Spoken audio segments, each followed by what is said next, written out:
And who are the ones that do conjecture? There's no division amongst Christians that Jesus Christ was crucified. Who has the conjecture? The Muslims have the conjecture. Why? Because Muslims can't agree on who was actually crucified. Any other questions about the Christian faith? No? No? Let someone else ask a question, then I'll come back to you. Go on, Luca. So I was just wondering, with the Gospels, there's 4 Gospel accounts, but there was only one eyewitness to the resurrection, to the crucifixion, pardon me, which was John. Be quiet and stop being rude. Let the man speak. No. Other people were quiet when you asked your question. Let him ask his question in peace. Stop being an ignoramus. Go on, Luca. Sorry about that. That's all right. As far as I've read in the Gospels, all the other disciples ran away, and only John was present at the crucifixion along with Mary. So I'm just wondering why, such an important event in Christianity has only one eyewitness, and then with the resurrection as well. Peter was supposedly an eyewitness to the empty tomb, but we do not have a written first-hand account from Peter talking about him coming across the empty tomb. Okay, let me address that question. Right. That's a great, well-educated question, Lucas, straight out of the Dawah script, but I'm happy to answer it. Thank you. So, ladies and gentlemen, let us be clear. Firstly, Luca, God bless him, was wrong in what he actually told you. There were 3 eyewitnesses stated at the crucifixion of our Lord Jesus Christ. John, the mother of our Lord, and Mary Magdalene. There were 3 witnesses there. Now, the thing, ladies and gentlemen, that you need to recognize is that the very idea that a Jewish text in the 1st century should make women the witnesses of anything demonstrates something to us. Because not in our culture, but in their culture in the 1st century, that would have been an embarrassing admission. To state that our faith rests upon the testimony of women in the 1st century Jewish mind would have been an embarrassing thing. But women are demonstrated in the Gospels to be the first evangelists. They are the first proclaimers of the resurrection. Now this tells us something. It tells us that the writers of the Gospels are writing history.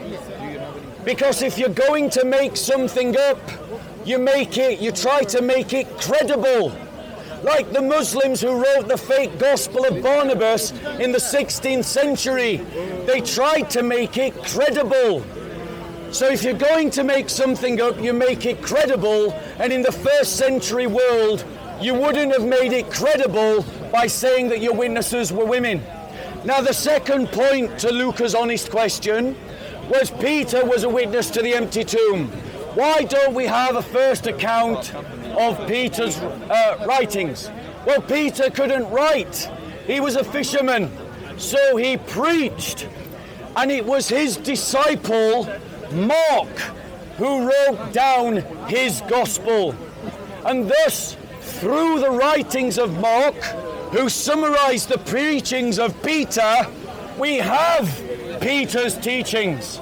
And we also have the epistles of Peter, also written by a scribe, that testify to Peter saying that we believe in things we have seen with our eyes, heard with our ears, and touched with our hands.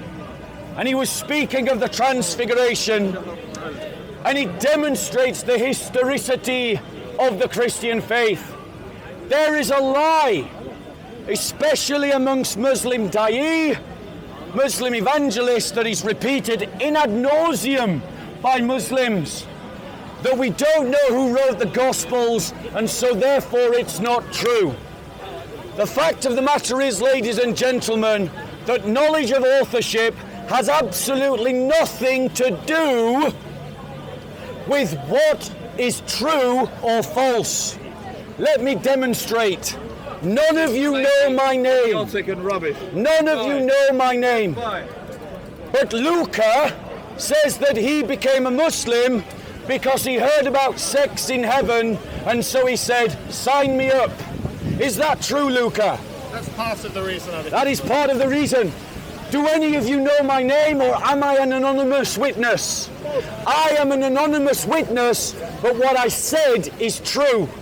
So anonymity of authorship has absolutely no correlation to whether the testimony is true or false. Can I respond to that? No. Taking questions. You can ask another question in a bit. Any other questions about the Christian faith, ladies and gentlemen? Can I ask a question? Yeah, go on. What you said, okay? You said, but there's no evidence that Mark wrote Mark. There is no evidence for that at all, okay? No scholar, and even the Christian ones that you mentioned will claim that Mark wrote it. We do not know who wrote it, okay? We do not know who where's wrote your question? it. So, What's your question? so it's not a question, but it's a... Okay, so let me reply to that comment then. You basically made a Let me statement. reply to that comment. Let me reply to that comment. You've made a comment. Let me reply to it. You already have. You're saying that it's not evidence who wrote the Gospels, and no scholar says that. Is that fair? Sort of. Okay. Okay, so let me reply. Ladies and gentlemen, once again, the new atheists demonstrate their ignorance. Let me tell you 3 scholars who all say that Mark wrote Mark, Luke wrote Luke, John wrote John. N.T. Wright says that Mark wrote Mark, Luke wrote Luke, and John wrote John. Christian. Yeah, I know that. Be quiet, sir. Show some manners. I'm showing some manners. If you continue to interrupt, I'll just stop taking comments or questions from you. So, ladies and gentlemen, Dr. James White states that Matthew wrote Matthew, Mark wrote Mark, Luke wrote Luke, and John wrote John. Dr. Daniel Wallace says that Matthew wrote Matthew, Mark wrote Mark, Luke wrote Luke, and John wrote John. And ladies and gentlemen, he said that not even Christian scholars say that Matthew wrote Matthew, Mark wrote Mark, Luke wrote Luke, and John wrote John. So I've just demonstrated to you his ignorance. Because the thing is, the new atheists populate these kind of myths and anti-Christian tropes because all they want to hear is a soundbite that is anti-Christian. They don't want to do the research.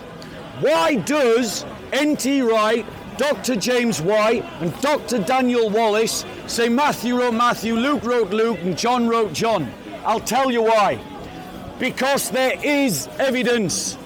Early Christian tradition, the writings of the Church Fathers name for us who wrote Matthew, who wrote Mark, who wrote Luke, and who wrote John. Therefore, as Christians, we know who wrote them because the church always knew. Now, atheists might reply, oh, this is 2nd century. But in the 1st century, the early church already knew the answer, and so it never needed to be taught because it was assumed. It was only for the generations that came later who were not familiar with the tradition that this had to be taught. So frankly, the claim is simply false based upon the ignorance of the new atheist. Any other questions about Christianity? Go on, Luca. No, Luca, go on. I want to thank you, Bob, for making some of the points that I wanted to make. So you've admitted that we have no eyewitness accounts of the resurrection. I didn't say that. We have only one written eyewitness account. I didn't say that either. Of the crucifixion. And the fact is, I would invite anybody who's interested in the truth. Right, if he's just going to sell Islam. Are you asking a question? Yeah, I'm going to ask a question. So my question is, with such flimsy evidence for Christianity, how can you carry on being a Christian when, you know, Islam clearly states in the Quran that, you know, you only go off of conjecture? Okay, so let me reply to that. Because what we see is Luca has fully bought into the Dawah script. And that Dawah script is based on ignorance. Whose ignorance? The ignorance that you find in the Quran. Let's just weigh up a simple argument in our minds. We have a 1st century event about Jesus Christ, and we have the weight. What do we have that talks about the crucifixion of Jesus? We have the Gospel of Matthew, the Gospel of Luke, the Gospel of John. and the Gospel of Mark. We have the writings of Paul. So we have 5 independent testimonies right there. We also have the writings of Clement of Rome, who was a 1st century bishop, and then we have the writings of multiple church fathers from the early 2nd century, like Ignatius and Irenaeus. So that's 7 right there. We also have the writings of Tatian. We also have the writings of, am I going to get this right? Tertullian, no. Tatian, the names escape me.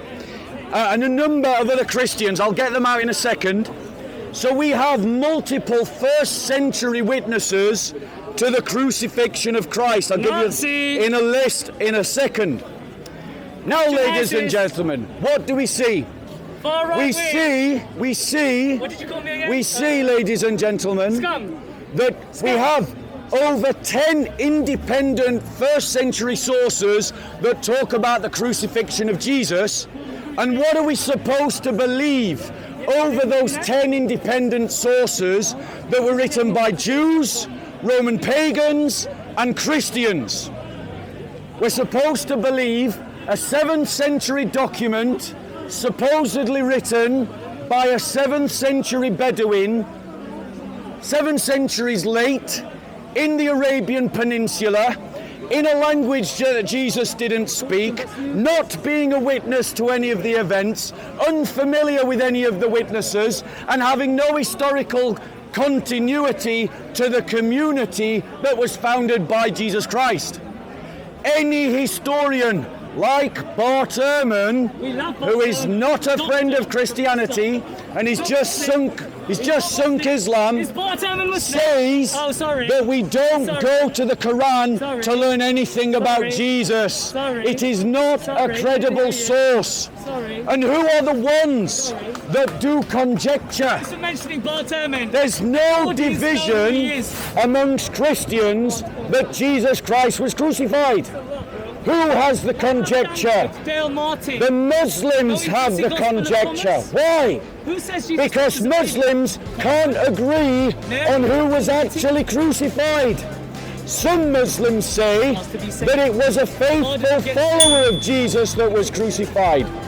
Other Muslims say it was an enemy of Jesus Christ that was crucified. Other Muslims say that it was Jesus Christ himself who was crucified. So the Muslims themselves are the ones that have the conjecture, and yet the Quran projects onto Christians its own conjecture. The Quran has an historical error in it, Luca, and that is a fact, and therefore you have yet another good reason to leave Islam.